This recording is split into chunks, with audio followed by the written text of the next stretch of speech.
अच्छा जी, अस्सलाम वालेकुम। क्लास मैंने आपसे जिस तरह प्रॉमिस किया था कि आपको किसी नई टेक्नोलॉजी के ऊपर जो है वो हम लेक्चर वगैरह देंगे। तो आज मैंने जो सोचा है वो है कि आज जो है वो आपके साथ स्टार्ट करते हैं लैरावेल को, ठीक है? और मैं कोशिश करूँगा कि वीडियोज़ जो हैं वो कोई ज़्यादा लंबी ना बने, या लंबी से की बजाय अगर ज़्यादा फ़ोकस रहें तो ज़्यादा बेहतर है, लेकिन ऑफ़ कोर्स पहले 1-2 वीडियोज़ के अंदर शायद मैं थ्योरेटिकली थोड़ा ज़्यादा बोल जाऊँ। तो और ये होगा भी ज़रा स्पीड में, तो अगर कोई इश्यू हुआ तो मुझे आप अलहदा से पूछ लीजिएगा, ताकि मैं फिर उसके लिए आपको अलहदा से जो वीडियो बना के फिर आपके साथ शेयर कर दूँ। और इसके अलावा वीडियो को रोक के भी पूछ सकते हैं, मुझे व्हाट्सएप पे मुझे वैसे कॉल कर लीजिएगा अगर कोई इश्यू हुआ, ठीक है? जैसा कि आप जानते हैं कि जी Laravel is one of the most popular frameworks. एक सेकंड। हाँ, हाँ, कितनी देर तक? मैं आप बनाओ, मैं आ रहा हूँ।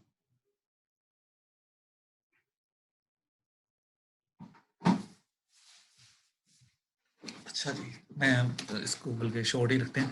तो जैसा कि आपको पता है कि कोर लैंग्वेजेस में या कोर पे काम करने की बजाय ज़्यादा जो आजकल मार्केट में जॉब्स हैं वो किसी फ्रेमवर्क में हैं, बेशक वो डॉट नेट का फ्रेमवर्क हो, रूबी का फ्रेमवर्क हो, जावा का फ्रेमवर्क हो, पीएचपी बेस्ड फ्रेमवर्क्स हों। तो फ्रेमवर्क जो है वो आपको एक तो पता होना चाहिए कि फ्रेमवर्क होता क्या है। इसके अलावा पीएचपी के फ्रेमवर्क्स भी पता होने चाहिए कि कौन-कौन से ज़्यादा पॉपुलर हैं। जिसमें आपके पास सिम्फनी है, कोड इग्नाइटर है, केक पीएचपी है और इस तरह के ज़ेंड है और बहुत सारे हैं। तो यहाँ पे आप और अगर वैसे बात करें तो उसमें आपके पास वर्डप्रेस भी आ जाता है, जूमला, ड्रूपल, जो कि स्पेशलाइज्ड फ्रेमवर्क्स हैं। लेकिन ये जो जनरल फ्रेमवर्क्स हैं, इनमें पीएचपी का जो फेमस फ्रेमवर्क चला है, उसका नाम है लैरावेल। और वो अभी जैसा कि आप देख सकते हो कि 8 साल पहले टेलर ऑटवेल ने इसको रिलीज़ किया। और अभी जो मैं देख रहा था इसका करंट वर्ज़न जो है अ, वो है तकरीबन कोई 6 प्लस है, ठीक है? तो अच्छा, ये जो लोग बिल्कुल न्यू हैं इसके लिए उनके लिए बहुत सारी न्यू चीज़ें होंगी, तो इससे घबराना नहीं है। और क्योंकि जितने भी फ्रेमवर्क्स हैं, सब में ये चीज़ें कॉमन हैं। तो अगर आपको एक फ्रेमवर्क की समझ में आ जाती है बात, तो या उसके अंदर जो टर्मिनोलॉजीज़ हैं वो तकरीबन फिर आपको हर किस्म के जो फ्रेमवर्क्स हैं उसको समझने में आसानी रह जाएगी यहाँ पे, ठीक है? तो मैं पहले बता रहा हूँ कि थोड़ा-सा मुश्किल लगेगा, बट आई होप कि मैं उसको थोड़ा-सा आसान तरीके से बता सकूँ यहाँ पे, ठीक है? You are free to join any tutorial series over the YouTube, but ये मेरे अपने जो कॉलेज के बच्चे हैं उनके लिए है। अ, तो इसको हम देखते हैं। तो मैंने जो तरीका फाइनल किया हुआ है वो ये है कि आपने बजाय के जो इसके गिवन इंस्टॉलेशन है उसके थ्रू इंस्टॉल करना है। मेरा मशवरा आपको ये दिया होता है कि आपने जो है लैरागोन को इंस्टॉल करना है, ठीक है? आप लोगों ने पहले भी इंस्टॉल किया होगा इसको, ठीक है? तो लैरागोन को फुल इंस्टॉलेशन करनी है उसकी, तो उसमें आप बाद में देखेंगे फुल इंस्टॉलेशन में आपको और बहुत सारे बेनिफिट्स मिल जाएँगे। तो जिसमें माइस्क्ल भी है, पीएचपी भी है, नोड भी है और ये सारी चीज़ें जो हमें यूज़ होनी होती हैं, वो सारी इसके अंदर पड़ी हुई हैं, ठीक है? तो इसको कैसे इंस्टॉल करना है, ये सारी आप चीज़ें देख लेनी है यहाँ पे, ठीक है? डेटाबेस का पासवर्ड वगैरह जो भी है, वो आपने यहाँ पे सेट कर लेना है। अगर इसकी इंस्टॉलेशन के हवाले से इश्यू है, तो मुझे पहले बताएँ, ठीक है? अच्छा, अब यहाँ पे हम क्या करें कि मेन्यू पे क्लिक किया, ट्रिपल डब्ल्यू पे गए, ये मेरे पुराने कुछ पड़े हुए हैं। तो क्विक ऐप है, क्विक ऐप के अंदर यहाँ पे बहुत सारे कुछ इसने टेम्पलेट्स बना के दिए हुए हैं। तो यूजुअली जो है वो हम लैरावेल ज़िप को कर लेते हैं, बट आई गेस ये पुराना वर्ज़न होगा, तो जो सबसे लेटेस्ट है उसके लिए मैं कर रहा हूँ लैरावेल, ठीक है? और लैरावेल का जो नाम है वो हम रख रहे हैं, लेट्स से मैं उसका नाम रख रहा हूँ लैरा 6, ठीक है? या आप कोई सा भी एक मीनिंगफुल सा नाम रख लें लोअर केस में without any spacing, let's say तो बेहतर होता है। इसको मैं अब यहाँ पे क्रिएट हाँ, अच्छा, प्रोजेक्ट ऑलरेडी क्रिएटेड है उस नाम से। तो इसको हम करते हैं, इसका हम नाम रख लेते हैं अ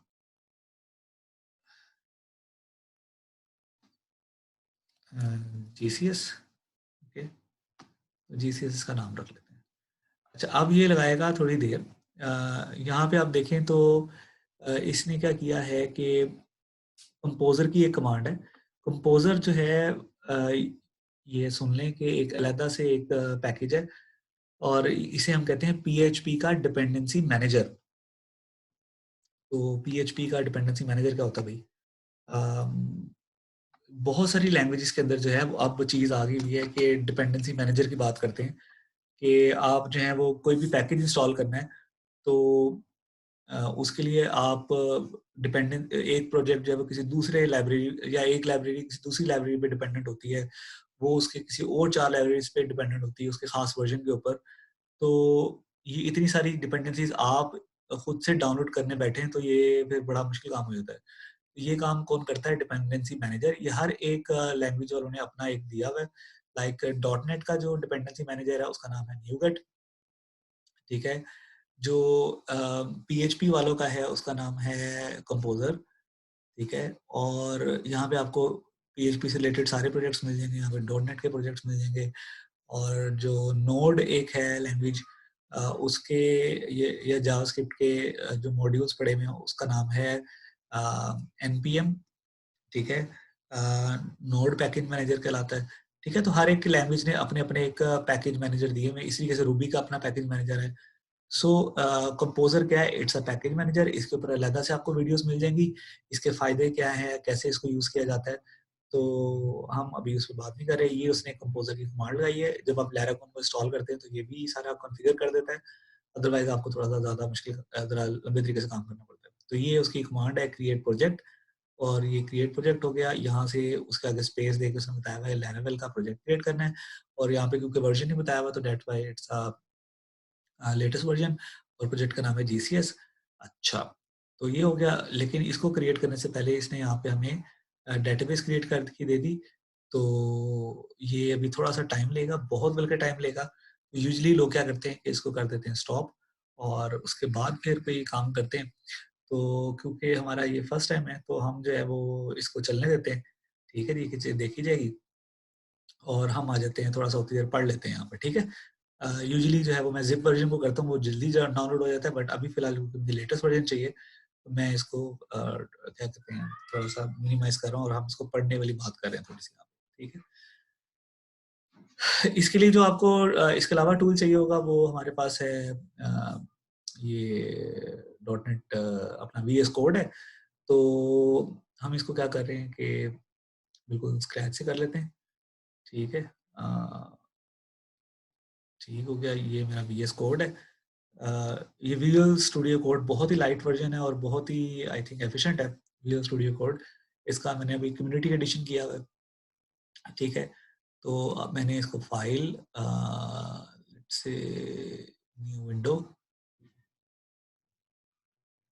तो या ओपन फ़ोल्डर करके हम कर लेंगे, लेकिन जब वो इंस्टॉल हो जाएगा तो तब।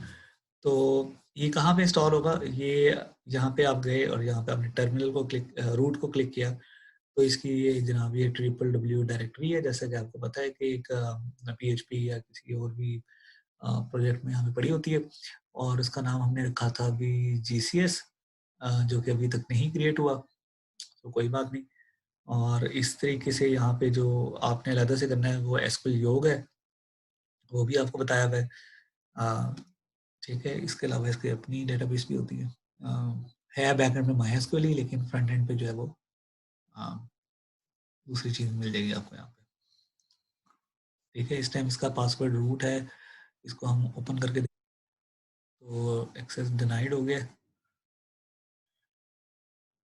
अच्छा, एक्सेस डिनाइड है, आई थिंक मैंने इसका रखा हुआ था, ये करके देखते हैं। अच्छा, ये भी नहीं, ये भी डिनाइड हो गया। हम्म, वीडियो में पोस्ट तो कर दूं, लेकिन कोई बात नहीं, थोड़ा सा सुन लेंगे तो।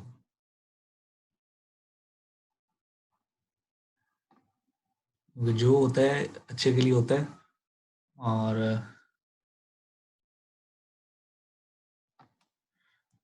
चीज़ें इस तरह ही बंदा सीखता है। अच्छा, इसका मैंने पासवर्ड रखा हुआ है root@123। तो मैं इसको ये चला के देख लेता हूँ, लास्ट मैंने प्रोजेक्ट से देखा है कि क्या लिखा हुआ है, कैपिटल R RO2 @123। तो इसको अगर मैं ओपन करके देखूँ तो हाँ, ये कनेक्ट हो गया, ठीक है ना। तो चलें, ये भी अच्छी बात है कि ये कनेक्ट हो गया। तो यहाँ पे आप देख सकते हो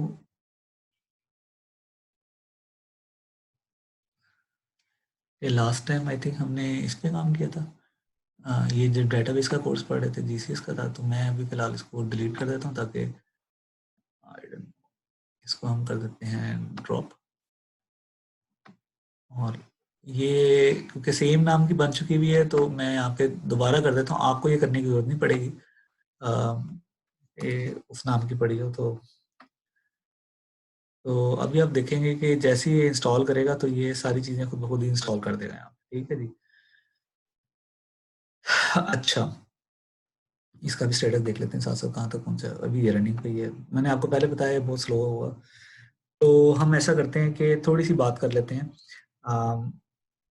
वेब के ऊपर के हमने बनाना क्या है बेसिकली, ठीक है। पेंट खोल लेते हैं, और नहीं पेंट नहीं खोलते, हम करते हैं यहाँ पे ये चीज़, और यहाँ पे हम यहाँ पे कर लेते हैं, शेयर कर लेते हैं एक वाइट बोर्ड,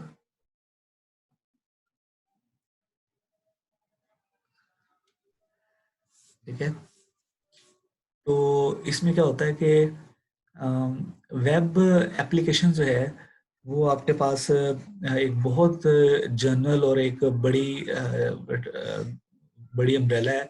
इसके अंदर यूजली जो है हम दो हिस्सों में चीज़ें डिवाइड करते हैं।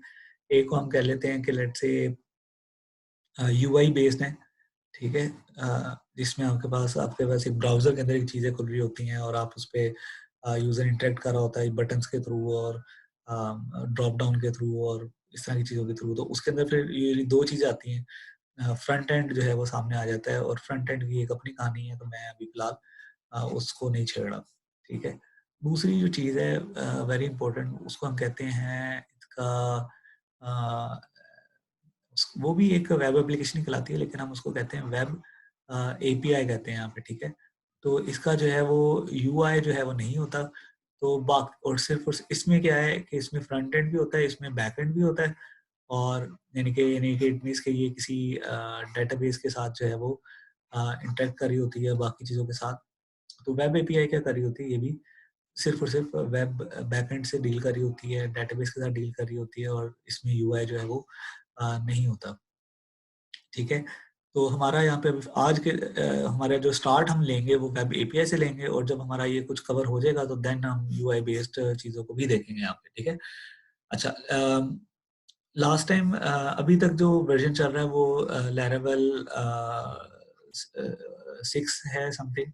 तो इसकी डॉक्यूमेंटेशन जो है वो चेंज होती रहती है और अपडेट होती रहती है, और काफ़ी चीज़ें चेंज हो जाती हैं, मेजर चीज़ें चेंज हो जाती हैं।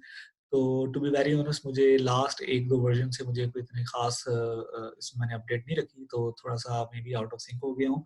लेकिन इन जनरल चीज़ें सेम होंगी, तो हम आपको करवाने का पर्पज़ भी एक रीज़न एक ये भी है कि थोड़ी-सी चीज़ें हम भी देख लें कि अच्छा यार ये 6 वर्जन में क्या चीज़ें आई हैं, और साथ-साथ फिर अपना उसको साथ-साथ अपडेट रखेंगे। तो अ, ठीक है, लैरावेल के अंदर भी बहुत डिटेल है, लेकिन अभी फिलहाल क्या है कि ये हम किस पे फाइनल किया कि वेब एपीआई बनाएंगे यहाँ पे, ठीक है। तो वेब एपीआई के अंदर भी हम स्पेसिफिकली बात करें तो हम बनाएंगे रेस्ट एपीआईज बनाएंगे, ठीक है। अगेन ये हर टॉपिक जो है वो अलग-अलग अपनी अपनी एक पूरी फील्ड है, तो आपने इसको अलग से पढ़ लेना है। तो लिख मैं इस वजह से रहा हूँ कि नाम लिख दिया, तो अगर फिर भी कंफ्यूजन आपको हो नेट से दोबारा इसको पढ़ें, रेस्ट एपीआई क्या होती है, और अगर कंफ्यूजन हो या इवन आपने समझ आ भी गई है तो कंफर्म करने के लिए तो हम इसे दोबारा डिस्कशन कर लीजिएगा, I will be happy to discuss, ठीक है। तो हम क्या करेंगे कि हम एक रेस्ट एपीआई बनाएंगे शुरू में, ठीक है। आज के दिन इंशाल्लाह ताला, आप लोग के खाने का टाइम हो गया, नीचे आवाज़ आ रही है, तो रेस्ट एपीआई बनाएंगे। हमारा जो वेब आर्किटेक्चर है वो that would be client server architecture, ठीक है। That we way client server architecture. I hope कि आपको क्लाइंट सर्वर आर्किटेक्चर की सेंस है। इसमें क्या होगा कि हमारे पास एक नेटवर्क होगा, ठीक है, और यहाँ पे हमारा एक सर्वर मशीन होगी, ठीक है, हम एक यहीं पे लोकल होस्ट बना लेंगे, और यहाँ पे हमारे पास एक क्लाइंट मशीन होगी। ये क्लाइंट मशीन जो है रिक्वेस्ट करेगी सर्वर को, और सर्वर जो है यहाँ से रिस्पॉन्स करेगा ठीक है क्लाइंट को। तो ये जो ठीक है, ये सर्वर हो गया और ये हमारे पास क्लाइंट हो गया। अब सर्वर जो रिक्वेस्ट करेगा, ये रेस्ट एपीआई के हमने दिए होंगे, इसे हम कहते हैं एंड पॉइंट्स, ठीक है, यानी कि उसने फंक्शंस के नाम दिए हैं कि अच्छा गेट का है या पोस्ट का है, या लेट्स से एम्प्लॉय को क्रिएट कर दे, एम्प्लॉय का लॉगिन कर दे, एम्प्लॉय की लिस्ट दे दे, एम्प्लॉय को मुझे ऐसे एम्प्लॉय ला के दे जिसकी आईडी 1 हो, ऐसे एम्प्लॉय, तो इस तरह की जितनी भी चीजें हैं ये एपीआई एंड पॉइंट्स लाते हैं। और यहाँ से जो हमें रिस्पॉन्स आएगा, क्योंकि ये एक वेब एपीआई है जिसमें यूआई नहीं होता, जो रिस्पॉन्स आता है वो यूजुअली जो है, वो जो डाटा रिटर्न हो रहा होता है वो एक एचटीएमएल बेस्ड डाटा नहीं होता, वो हमारे पास कहलाता है जेसॉन बेस्ड डाटा। यहाँ जेसॉन क्या है? जेसॉन जो है it just a data representation है, ठीक है, जो कि इजी ओवर द नेटवर्क है, और इसी को सबसे ज्यादा यूज किया जाता है यहाँ पे, ठीक है। जो जावास्क्रिप्ट ऑब्जेक्ट नोटेशन कहलाती है, but this is very simple, तो इसको भी आपने अलग से देखना है यहाँ पे, ठीक है। पहले जमाने में जो है, पहले जमाना तो नहीं लेकिन ज्यादातर पहले जो है वो एक्सएमएल को यूज किया जाता था, तो अब जो है वो ज्यादातर जेसन को यूज किया जाता है, और आजकल और भी कुछ रिप्रेजेंटेशन आई हुई, but this is the most common one. I hope कि आपको ये रेस्ट एपीआई एंड पॉइंट्स और ये जो आर्किटेक्चर है ये भी क्लियर हो गया होगा यहाँ पे, and it is still running, okay. अच्छा, मीनवाइल हम क्या करते हैं कि इसको करते हैं क्लोज, ठीक है, और ऐसा करते हैं कि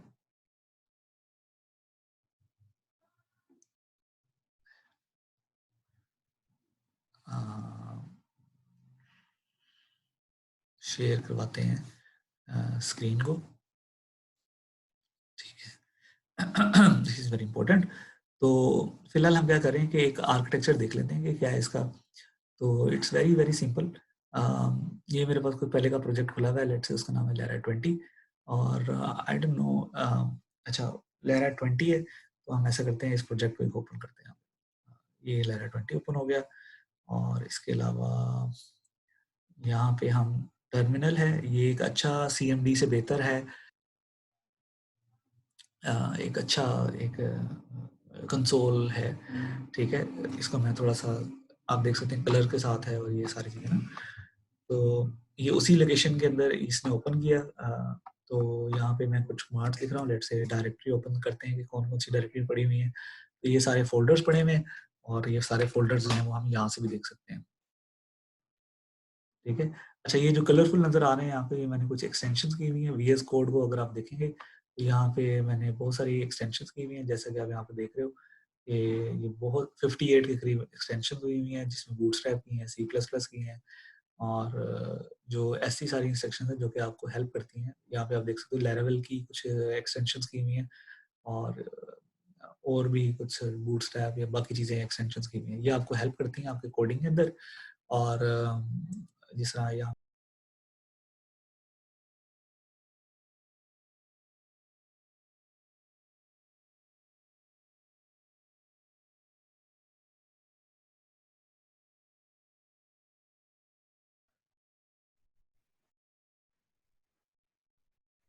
and I am not sure कि पहले वीडियो रिकॉर्ड हुई थी कि नहीं हुई थी,